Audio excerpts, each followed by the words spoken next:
That music. High school football is the pride of most small Texas towns. Every community is unique.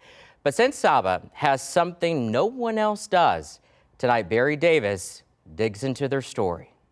I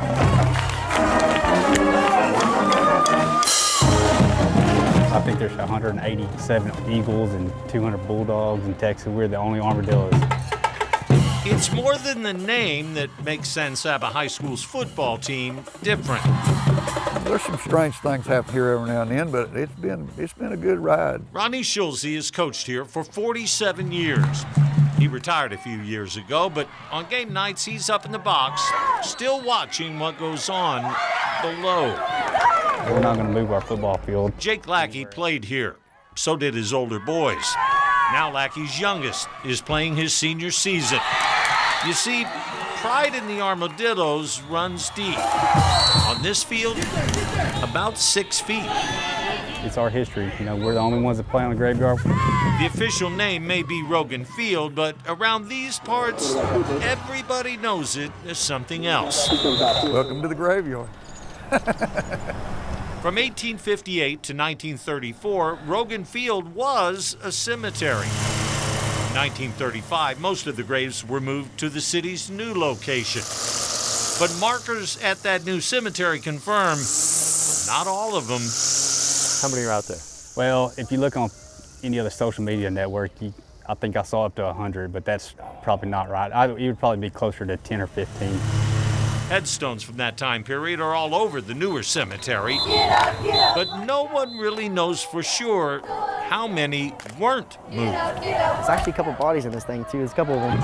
They're good spirits, though. They play it up to other teams, too, even placing tombstones just outside the end zone. The Armadillo players love it. They think at times they might even have a little extra help on the field. I saw it growing up. My brother's playing here. Happened too many times, actually. Just someone about to break free and just fall. We call it the graveyard effect, actually. They have video to prove it, too. This quarterback looks like he's just about to bust one open. Every once in a while, if somebody get self-tackleization out here, you figure something happened. The fans love it, too. It's all part of the game at the graveyard. Might have had help. Turns out it's not always the opposing team either. We need about 10 of them guys to trip and fall down. Mike Revis graduated in 1971. His daddy played here too. And Revis says he had a strange encounter. Well, it happened. I don't know if it was a spirit or not, but I fumbled on the 3-yard line. Apparently it's not just the players either. There's for sure spirits here. Tara Tharp was an Armadillo cheerleader.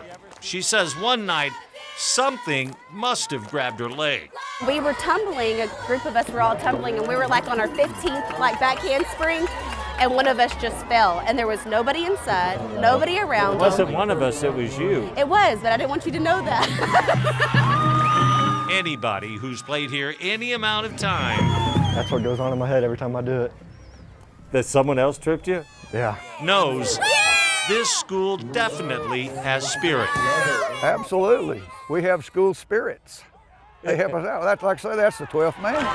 Coach Schulze says when it's his time, there might be just one more ghost reaching up through the grass.